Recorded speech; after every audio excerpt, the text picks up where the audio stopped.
Oke, baik. Assalamualaikum warahmatullahi wabarakatuh.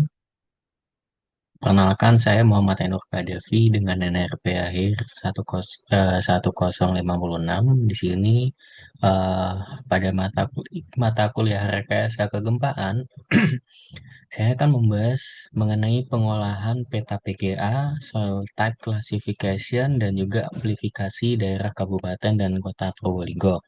Nah, untuk peta PGA-nya di sini saya menggunakan eh, rumus empiris Donovan untuk menentukan PGA surface dan juga di sini ada dua eh, PGA surface yang mana yang pertama PGA surface didapatkan dari web Cipta Karsa dan juga yang kedua itu berdasarkan perhitungan dari Donovan. Oke. Langsung aja. Nah, di sini terkait outline-nya, pertama ada latar belakang dan tujuan, yang kedua ada geologi regional, yang ketiga itu ada peta PGA, yang keempat ada peta VS30, dan kelima ada peta PGA surface dan amplifikasi atau FPGA, dan yang keenam itu ada peta PGA surface berdasarkan perhitungan dari Donovan. Oke, lanjut mengenai latar belakang dan tujuan. Nah, di sini eh untuk latar belakang, jadi poin pertama itu keberadaan sumber gempa aktif lokal yang mana em, pertama dari wilayah Probolinggo itu tidak hanya terancam oleh subduksi lempeng di selatan Jawa, tetapi juga aktivitas sesar lokal yang ada di Probolinggo itu sendiri. Kemudian, secara spesifik, studi ini menyoroti sesar Probolinggo. Kemudian, data historis mencatat bahwasanya sesar ini diduga menjadi sumber gempa pada tanggal 23 November tahun 2022 dengan em, magnitudenya 3,7. Kemudian, meskipun magnitudenya terlihat kecil, em, kedangkalan sumber gempa darat dapat menimbulkan intensitas kerusakan yang signifikan pada struktur di permukaannya.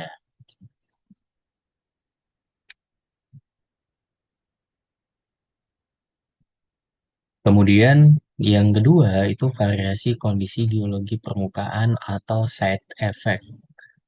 Nah, di sini adanya kontras geologi antara batuan vulkanik keras di bagian selatan Probolinggo dan juga endapan aluvia lepas di bagian utara.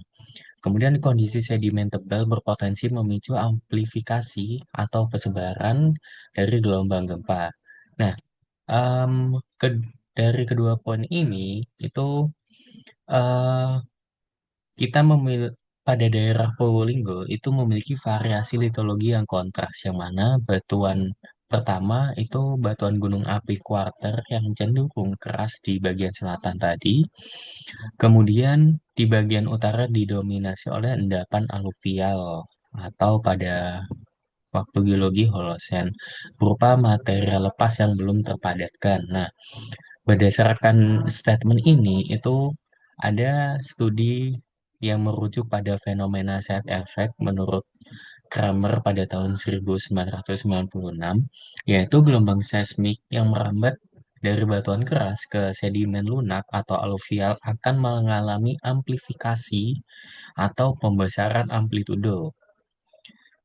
Tanpa analisis ini kita bisa aja meremehkan potensi bahaya ada pada pesisir utara. Kemudian yang poin ketiga mengenai urgensi konversi pegawai truk ke surface. Nah, di sini itu dari ketiga standar perencanaan tahan gempa seperti SNI, itu kebutuhan primer desain bangunan itu membutuhkan parameter percepatan di permukaan.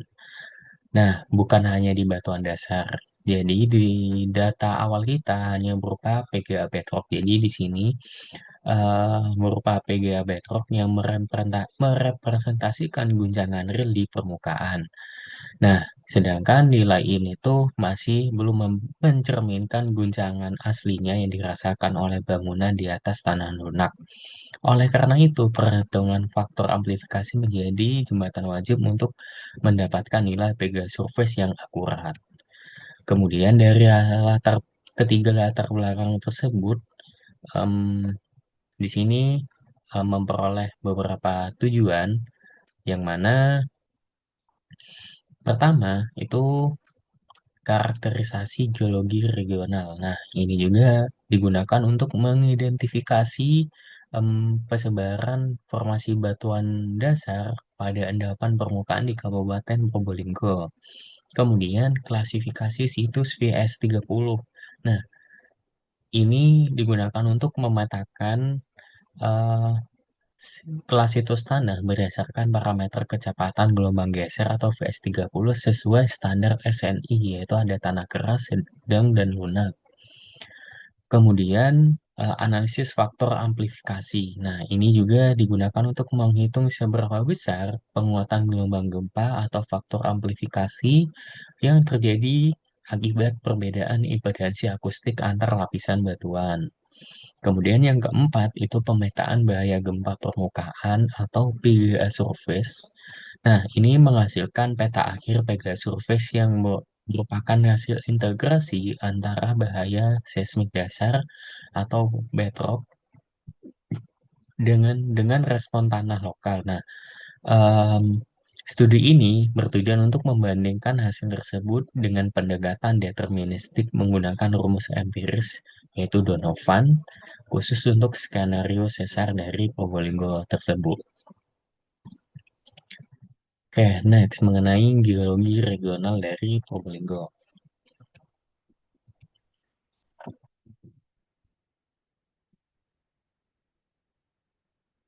Nah, em, berdasarkan geologi regional dari Probolinggo itu em,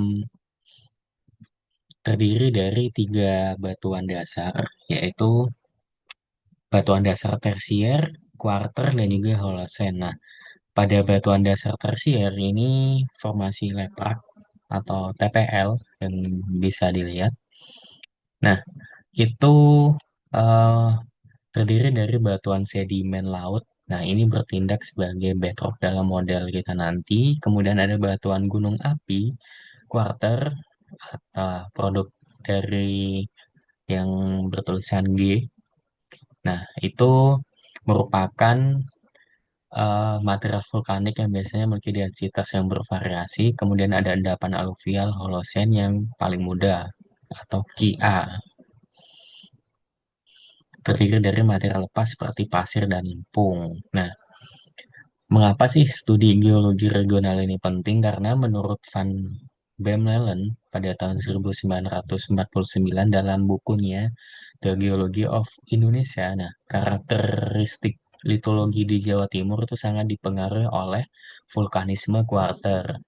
Kemudian litologi ini akan menentukan nilai impedansi akustik batuan, area endapan batuan aluvial, khususnya pada Ki-A, itu umumnya memiliki zero velocity atau VS yang rendah, yang menurut hukum kekekalan energi seismik itu berpotensi mengalami amplifikasi gelombang terbesar dibandingkan batuan vulkanik yang lebih kompak.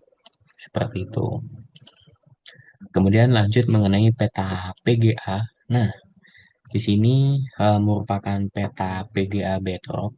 Nah, dapat dilihat nilai rentangnya tuh 0,3 hingga 0,03 hingga 0,38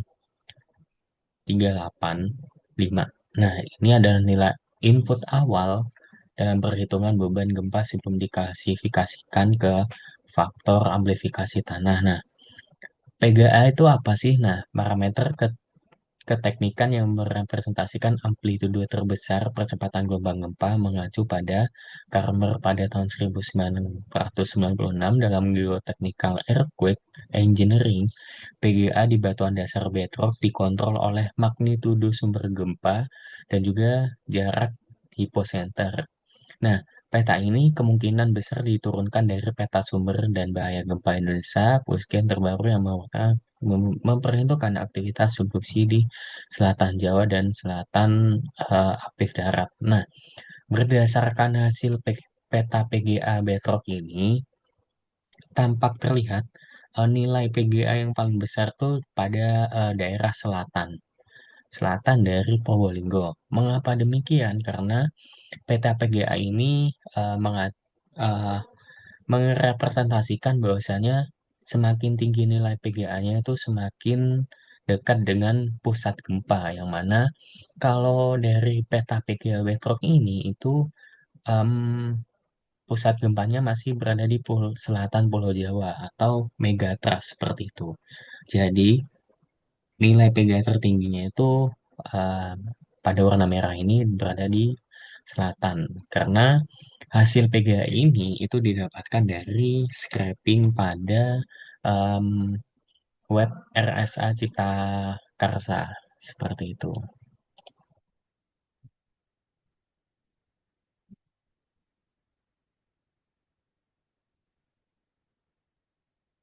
Oke, next mengenai peta VS30. Oke, nah peta VS30 di sini ada dua. Yang pertama ini berdasarkan hasil peta VS30 USGS. Nah, di sini masih berbentuk mozaik ya, karena em, pada USGS sendiri itu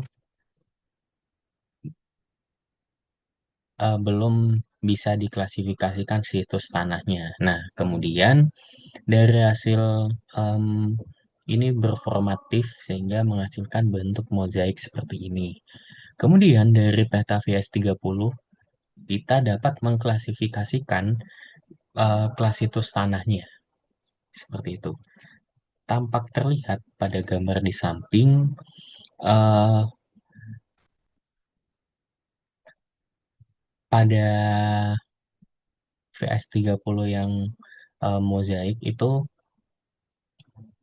nilai paling kecilnya atau paling low dari VS30-nya itu 193 di daerah eh, Kabupaten Probolinggo, dan yang high itu sekitar 900. Kemudian diklasifikasikan peta VS30 berdasarkan klasifikasi SNI seperti berikut. Nah, itu yang mana SA atau batuan keras itu nilai VS-nya lebih dari 1.500. Kemudian SB itu batuan dasar itu 750 sampai 1.500. Kemudian SC tanah keras sangat padat dan batuan lunak itu 350 hingga 750. Dan juga SD tanah sedang 175 hingga 350. Sedangkan SE yaitu tanah lunak itu kurang dari 175. Ini menurut SNI eh, 1726 pada tahun 2019. Balik lagi ke sini. Jadi berdasarkan VS30 USGS dapat diklasifikasikan pada daerah Probolinggo itu ada tiga kelas situs tanah, yang mana ada SB, SC, dan juga SD. SD merupakan tanah sedang, SC tanah keras, dan juga SB itu em, batuan dasar atau bedrock. Nah, berdasarkan parameter VS30 ini adalah proxy standar global untuk klasifikasi situs tanah yang dipopulerkan oleh Brodert pada tahun 1994. Nah, hubungannya apa sih dengan antara VS30 dan amplifikasi? Ini bersifat nonlinear, yang mana tanah lebih lunak atau nilai VS yang kecil akan merespon getaran dengan periode yang lebih panjang dan amplitudo yang lebih besar. Fenomena ini disebut dengan side effect tadi. Oke, lanjut mengenai peta PGA surface dan amplifikasi dari FPGA. Nah, perlu kita ketahui PGA itu merupakan background acceleration, yang mana kecepatan merupakan suatu parameter kecepatan yang berubah mulai dari keadaan diam sampai keadaan tertentu. Nah, percepatan tanah adalah percepatan dari gelombang. Percepatan tanah maksimum merupakan nilai percepatan tanah puncak yang disebabkan oleh gelombang gempa bumi. Nah, perhitungan ini, perhitungan nilai percepatan tanah maksimum didasarkan oleh magnitudo, jarak, dan juga nilai periode menurut Susanto pada tahun 2011 dan juga 2021. Nah, penyebab terjadinya gempa bumi disebabkan oleh besarnya nilai percepatan gerak tanah. Semakin besar nilai PGA yang pernah terjadi di suatu tempat, maka semakin besar bahaya dan risiko gempa bumi yang mungkin akan terjadi.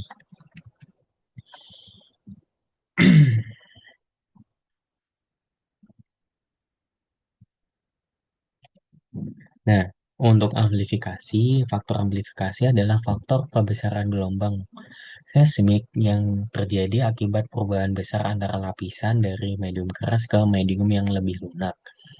Ragam jenis batuan mempengaruhi amplifikasi gempa.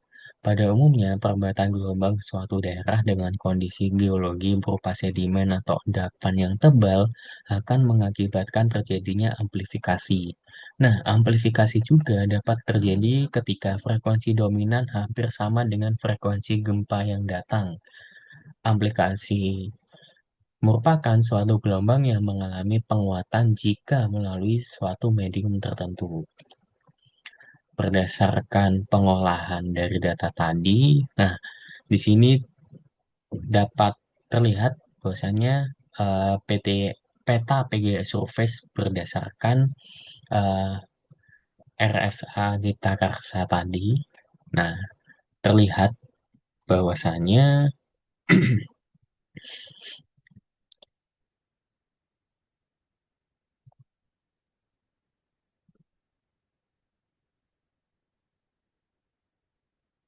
nilai PGA tertinggi itu pada warna merah itu 0,7 7 hingga 0,78, kemudian nilai terendah itu 0,39 hingga 0,41. Ini pada daerah dataran, kemudian nilai PT nilai rendah dari PGA itu berada di daerah dataran tinggi.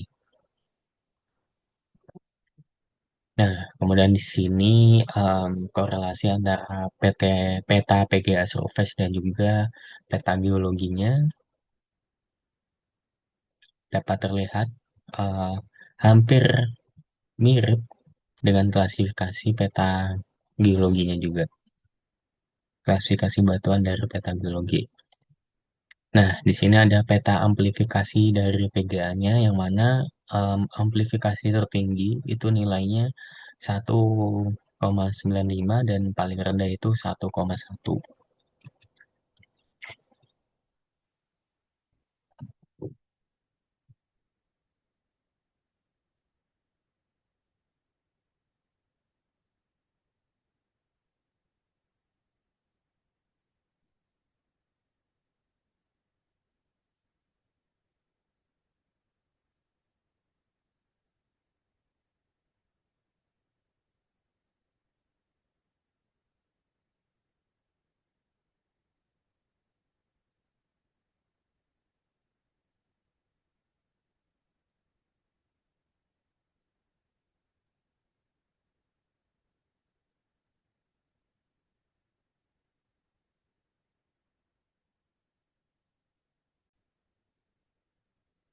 Oke, lanjut dari di sini eh, integrasi dari peta Pegasus Surface dengan peta VS30 yang mana berdasarkan kedua peta tersebut itu terlihat pola warna merah pada peta Pegasus Surface yang kiri itu di bagian utara. Wilayah ini memiliki nilai PGA yang sangat tinggi pada warna merah, sedang sekarang bandingkan dengan lokasi yang sama pada eh, VS30 yang bagian kanan sini. Nah, wilayah tersebut berwarna kuning yang artinya memiliki eh, VS30 rendah tanah atau SD. Di sini integrasinya ini peta PGA-nya yang tinggi, peta PGA surface-nya tinggi itu korelasi dengan peta VS30-nya itu rendah, yang artinya berbanding terbalik dengan VS30. Kemudian, terdapat hubungan terbalik yang kuat. Semakin rendah nilai VS30 atau tanah lunak, itu semakin tinggi nilai PGA surface-nya. Nah, mengapa? Nah, ini adalah fenomena amplifikasi atau tanah lunak yang VS-nya rendah tidak mampu meneruskan energi gelombang secara secepat batuan keras. Akibatnya, energi tersebut terjebak dan menumpuk yang menyebabkan amplitudo guncangan membesar. Sebaliknya, eh, di selat di selatan di mana VS30 tinggi itu warna merah pada peta VS30 ini, nilai PGA surface-nya itu lebih rendah atau eh, stabil, yaitu warna hijau atau biru di peta kiri, di peta sini. Nah, dari slide ini, itu faktor pengontrol utama tingginya bahaya gempa di Probolinggo itu bukanlah jarak dari sumber gempa, melainkan kondisi tanah lokal VS30 yang buruk seperti itu. Nah, perlu diingat juga data VS30 di sini ini masih data USGS, yang mana bisa saja ini belum detail. Untuk itu perlu studi lanjutan mengenai bagaimana kelas situs tanah VS30 yang asli, seperti itu. Oke, di sini dari peta geologinya, sesuai yang saya sebutkan tadi. Nah, lanjut mengenai peta amplifikasinya. Nah, di sini dapat terlihat nilai tertinggi itu 1,9 dan juga nilai terendah itu 1,1. Nah, di sini dapat terlihat perbandingan dari peta amplifikasi FPGA dan juga dari PGA surface-nya. Nah, dari peta amplifikasi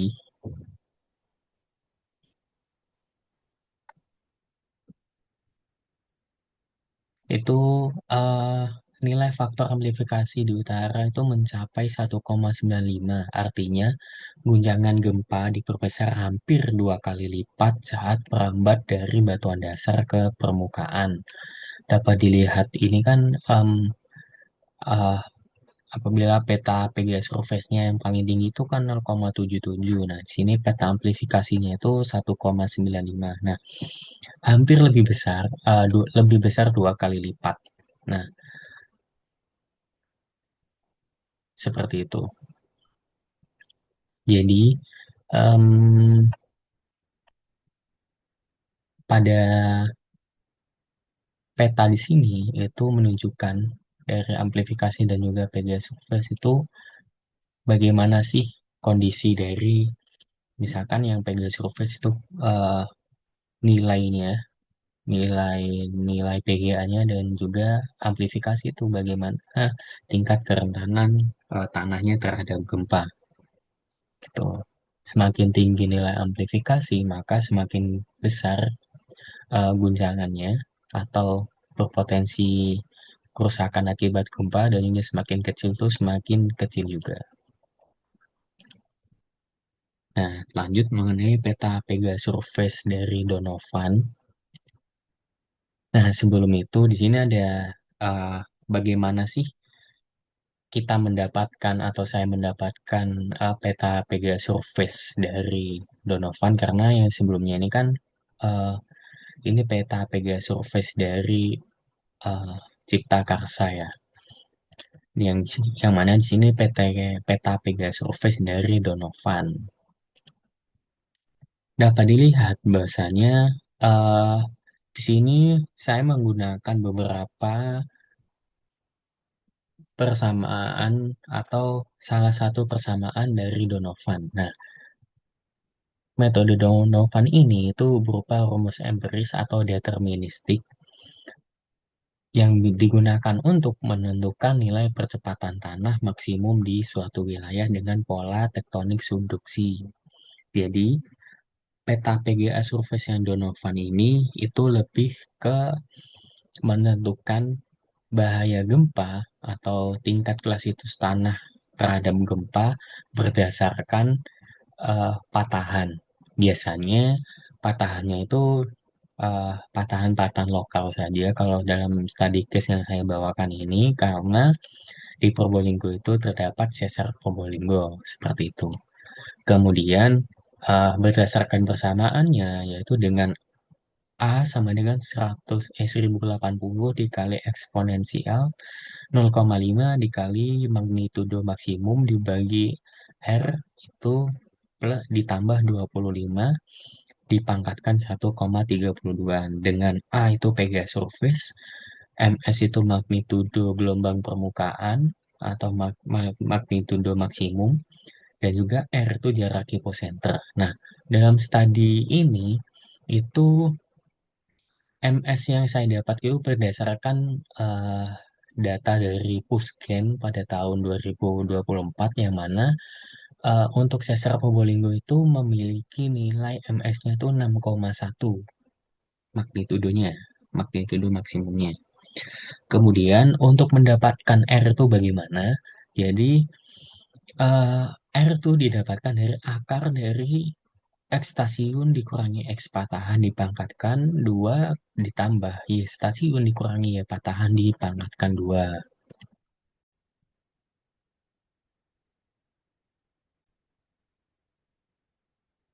Oke, eh, lanjut mengenai sesar dari Probolinggo. Nah, ternyata di Probolinggo itu ada sesar yang dinamakan sesar Probolinggo. Ini tergambar dari permukaan oleh ketapakan gawir sesar yang memanjang berarah dari timur laut hingga barat daya. Nah, gawir sesar ini memotong endapan lepas gunung api di Argopuro, ini Gunung Argopuro, yang berumur Pleistosen. Ini merupakan sesar lokal juga. Nah, morfologi dari gawir sesar ini mengindikasikan pergerakan mendatar.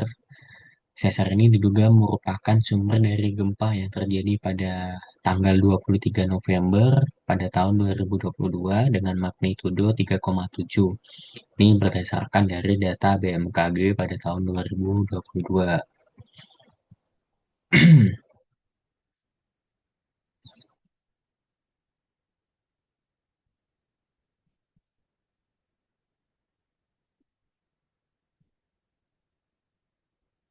Lanjut mengenai peta Pegasus Surface yang mana berdasarkan Donovan.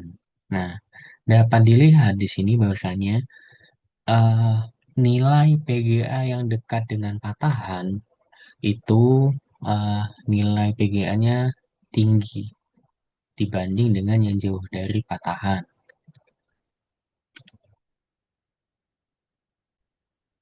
Nah, em, berdasarkan peta Pegasus Surface ini dari metode Donovan itu semakin dekat dengan pusat patahan itu semakin besar nilai PGA-nya. Nah, hal ini juga berkaitan dengan persamaan ini, teman-teman. Mengapa? Karena itu perhatikan pada jarak R dari atau jaraknya itu secara sistematis semakin kecil nilai R-nya itu eh, semakin dekat kita dengan sesar yang mana nilai PGA akan melonjak drastis secara eksponensial. Nah, inilah yang disebut dengan em, near field effect.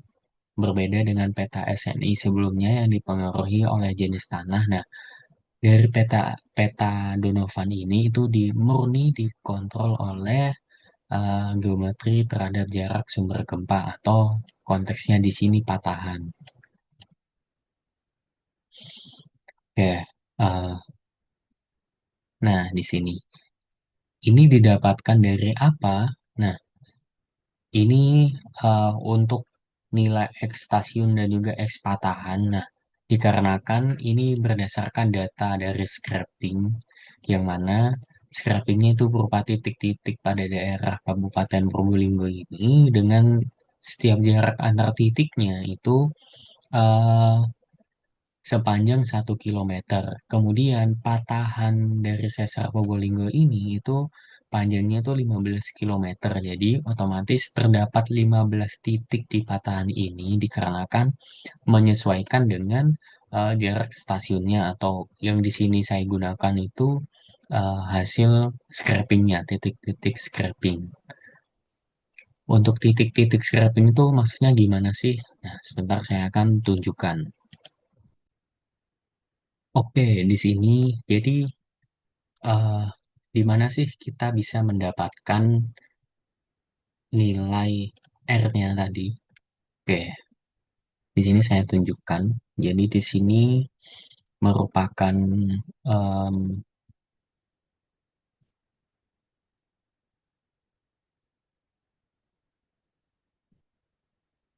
nah, di sini merupakan hasil scrapingnya yang mana terdapat em, 1.600 sekianan titik yang mana nanti dihitung dari jarak titiknya ini. Kan di sini berupa titik-titik koordinat ya, yang saya scraping itu sekitar 1 kilometer jaraknya.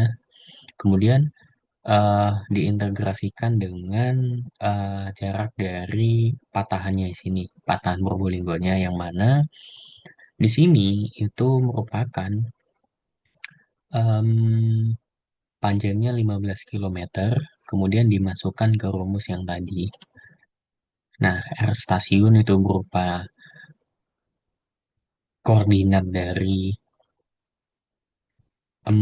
koordinat dari hasil scrapingnya dan juga patahannya itu dari koordinat dari patahannya.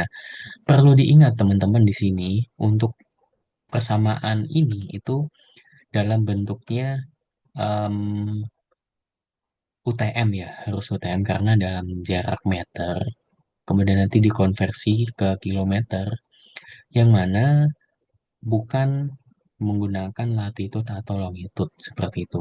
Itu sangat signifikan terkait perbedaannya. Kemudian, nah, bila dikorelasi dengan hasil atau dari patahan Probolinggo aslinya itu seperti ini. Nah, ini berdasarkan Pusgen, itu lokasinya sudah tepat di sini. Kemudian dari hasil tersebut kita interpolasi dan menghasilkan, em, nah, eh,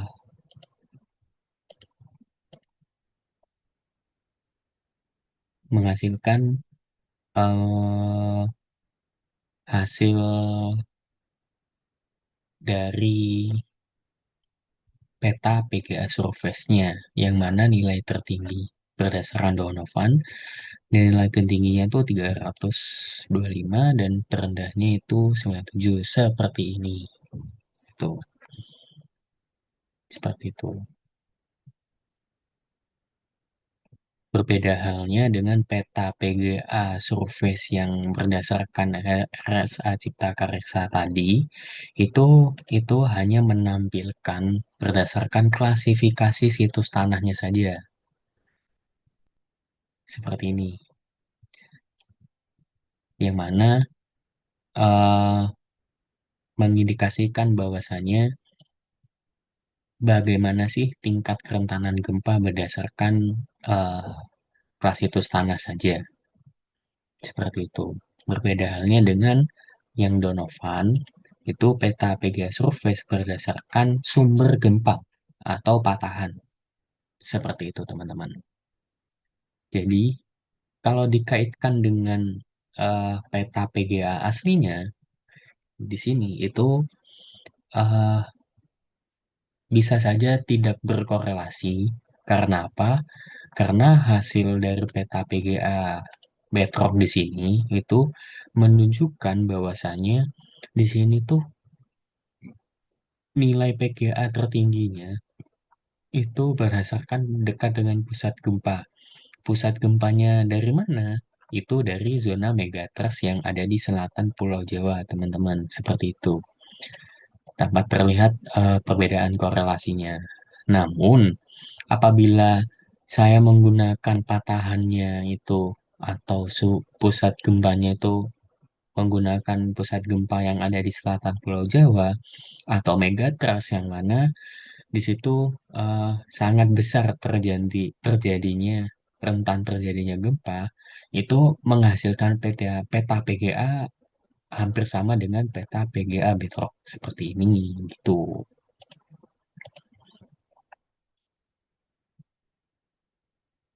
Seperti itu. Oke, lanjut balik back to topic next sini. Oke, dari hasil peta PGA ini itu sebenarnya eh, dapat diklasifikasikan. Nah, di sini saya klasifikasikan berdasarkan eh, klasifikasi skala intensitas gempa bumi atau SIG dari BMKG tahun 2016. Yang mana di sini dari nilai PGA-nya, ya dari nilai PGA-nya itu berupa gal, itu dapat terlihat bahwasannya ini terdapat dua klasifikasi skala intensitas gempa bumi, yang mana ini berdasarkan patahan lokal ya, yang mana itu menunjukkan apabila skala SIG di sini itu menunjukkan ini skala SIG menunjukkan bahwasannya yang ada di Pegasurface berdasarkan patahan ini itu menunjukkan itu rentan di skala 3 hingga 4 atau kuning hingga jingga. Mengapa demikian? Itu karena kita lihat nilai PGA atau galnya. Rentan dari 89 hingga 167 itu termasuk skala SIG BMKG itu poin ketiga, yang mana itu kerusakan ringan. Terlihat bahwasanya di sini saya sudah klasifikasikan dari 89 hingga 167 itu di daerah eh, timur hingga barat di Probolinggo. Seperti itu. Kemudian eh, klasifikasi lanjutannya itu klasifikasi SIG BMKG nomor 4 berkaitan dengan nilai PGA-nya itu 168 hingga 56. Nih 168 hingga 56. Nah, ini mengindikasikan kerusakan sedang atau moderate damage di daerah dekat patahan seperti ini. Bisa saja di daerah sini itu mengalami kerusakan sedang. Seperti apa? Kaca pecah, sebagian besar dinding lepas, hampir sebagian besar genteng bergeser ke bawah atau jatuh, struktur bangunan mengalami kerusakan, si ringan sampai sedang, seperti itu. Kemudian untuk yang patahan sedang, ini klasifikasi yang sedang, yang kerusakan ringan itu bagian non-struktur bangunan mengalami kerusakan ringan seperti retak rambut pada bagian dinding, banyak retakan. Jadi hanya kerusakan ringan, teman-teman, seperti itu. Oke, jadi ini sebenarnya klasifikasi ini bisa saja salah dikarenakan eh, tidak tepat dalam perhitungan ini. Namun, untuk mengklasifikasikan terkait gambaran saja ini sangat tepat dikarenakan bisa saja sangat tepat dikarenakan mengindikasikan bahwasanya perbedaan dari skala intensitas. Seperti itu. Oke, cukup sekian mengenai hasil analisis dari PGA yang saya lakukan. Kurang lebihnya mohon maaf. Wassalamualaikum warahmatullahi wabarakatuh dan juga semoga bermanfaat dan juga bisa menambah ilmu dari teman-teman. Terima kasih, saya akhiri. Wassalamualaikum warahmatullahi wabarakatuh.